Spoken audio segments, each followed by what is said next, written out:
La ville de Goma a accueilli ce vendredi 20 février 2026 Hadj Labib, chef de la délégation de l'Union européenne et commissaire européenne chargé de la préparation et de la gestion de la crise et de l'égalité au sein de la Commission européenne. En tournée dans la région de Grand Lac après deux étapes au Burundi et au Rwanda, la responsable européenne a poursuivi sa mission en République démocratique du Congo, précisément à Goma, où elle a rencontré les autorités de l'AIC en 23 à Twigwanéo. Au cœur des discussions, la situation humanitaire dans le haut plateau du site Kivu, notamment à Minembwe et Uvira. À l'issue de la réunion, le coordonnateur politique de l'AIC en 23 à Twigwanéo est revenu sur le point de bâti avec la commissaire européenne. Il a évoqué une crise humanitaire qu'il qualifie de dramatique, affirmant que 2 milliers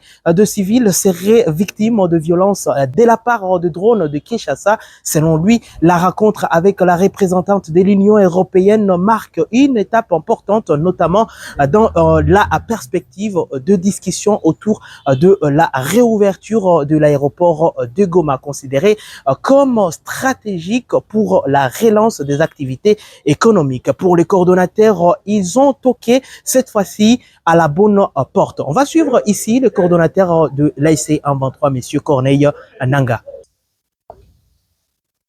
Madame Raja Labib, la commissaire européenne, est arrivée à Goma. Nous avons souhaité, bien entendu, bienvenue. Et l'AFC 23 est très honoré de cette présence et se rend pour la toute première fois depuis la chute de Goma.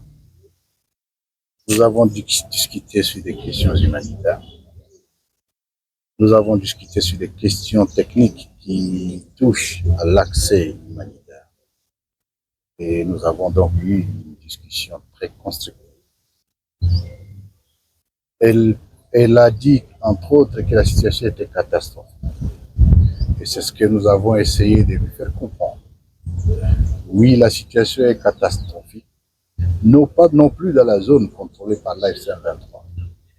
Aujourd'hui, si on doit parler de questions catastrophiques, de situations catastrophiques, elles sont, ça se trouve à Minembwe, ça se trouve à Uvira, ça se trouve surtout à Beni et à Ituri, où il y a des massacres, il y a des attaques, il y a tout ce qu'il y a.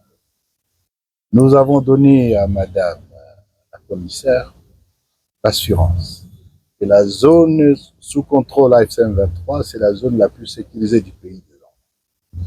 L'accès humanitaire sera garanti et nous lui remercions qu'attention. On a aussi parlé de la question de la réouverture de l'aéroport. Oui, un besoin important. Et nous avons fait comprendre à Madame la commissaire que la question de l'aéroport, de l'ouverture de l'aéroport de Goma est d'abord une question qui nous préoccupe nous.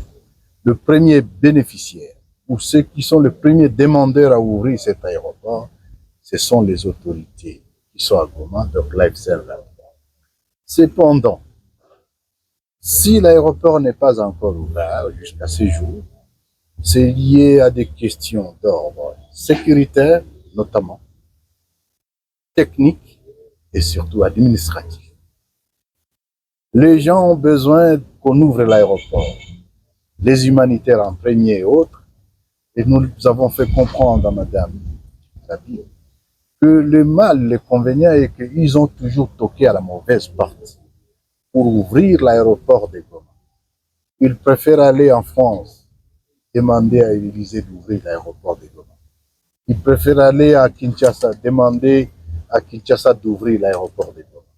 Et des fois, ils disent qu'il faut demander l'autorisation au Rwanda. Non, nous sommes au Congo, nous sommes à Goma, au Kivu. Il y a les autorités qui sont là-bas, qui en sont les gardiens. Et aujourd'hui, nous avons dit, nous avons entre autres accepté les principes que nous allons commencer des discussions qui toucheront au processus d'ouverture de cet aéroport en tenant compte des contraintes qui sont les nôtres, des contraintes qui sont qui concernent l'espace que nous gérons. Nous n'avons pas une voix audible. Et nous avons dit aussi à la commissaire, nous vivons sous embargo dans plusieurs secteurs. Aucune chaîne internationale ne peut nous interdire. Ce qui veut dire que non, nous sommes victimes de ce qu'on appelle la propagande, victimes des jugements à distance, victimes de ce qui n'est pas vrai. La vérité est que nous sommes preneurs du cessez-le-feu et nous l'avions signé depuis longtemps en termes de cessez-le-feu unilatéral. Il n'a jamais été respecté. Et même notre entrée à Goma, c'est parce que Kinshasa n'a jamais voulu respecter le cessez-le-feu. Le cessez-le-feu est violé parce que c'est la stratégie du régime de Kinshasa de poursuivre la guerre. N'oubliez pas, la guerre pour le régime de Kinshasa est un business. C'est là où ils volent, c'est là où ils détournent, c'est là où ils détournent par des surfacturations lorsqu'on parle d'équipement. Ils détournent par des détours, ils prennent l'argent de la solde des militaires. Ils détournent à travers la corruption et c'est la raison pour laquelle la RDC n'a pas d'armée. Et l'ARC, qui est l'armée révolutionnaire congolaise, justement l'embryon, est l'armée prochaine de la révolution. Enfin, nous parlons ici de la visite de madame. Je voudrais terminer ici en disant sur cette question que, en signe de bonne foi, et surtout par le fait de voir que la commissaire est venue à cette terre qui a toujours été considérée comme si, avec des mensonges, comme si c'était. Nous avons fait des grosses annonces, et nous avons pris de grandes décisions. Notamment, nous avons plus de 41 jeunes mineurs qui étaient au FARDC et au Azalène. Nous avions arrêté à Goma. Nous les avons libérés. Aujourd'hui, on a pris la décision de les libérer. Dans la même logique, nous avons identifié une centaine de femmes qui étaient associées aussi au Azalène de FARDC, qui étaient arrêtées à Rumangabo. Nous venons de les libérer aussi. Et bien plus, nous avons ici 230 FARDC pris en charge par le mouvement, par l'AFC-M23, et qui sont en soins au niveau du camp Katindo. Nous les avons aussi libérés.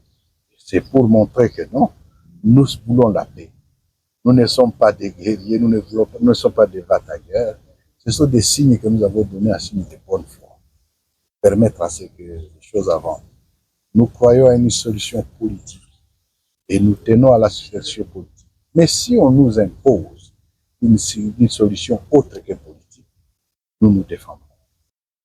De son côté, Hadj Labib a rappelé que sa tournée s'inscrit dans le cadre de son mandat européen en matière de préparation et de gestion de crise. Après avoir écouté les autorités de l'ASC 123 de Twigwanéo, il est revenu sur la nécessité d'évaluer la situation humanitaire dans le haut plateau de Minembwe et d'encourager des solutions permettant l'accès sécurisé de l'aide aux populations affectées. On va suivre ici la commissaire européenne.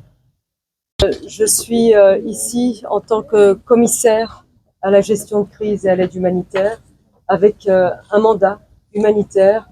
J'ai été effectivement mandatée par le ministre des Affaires étrangères des 27 pour me rendre dans la région des Grands Lacs et établir un rapport ensuite concernant la situation humanitaire qui s'est aggravée dans cette région ces derniers mois. Je me suis rendue tout d'abord à Kinshasa, ensuite à Bujumbura, puis à Kigali, et maintenant à Goma, avec le même message, un plaidoyer en faveur du respect du droit international humanitaire.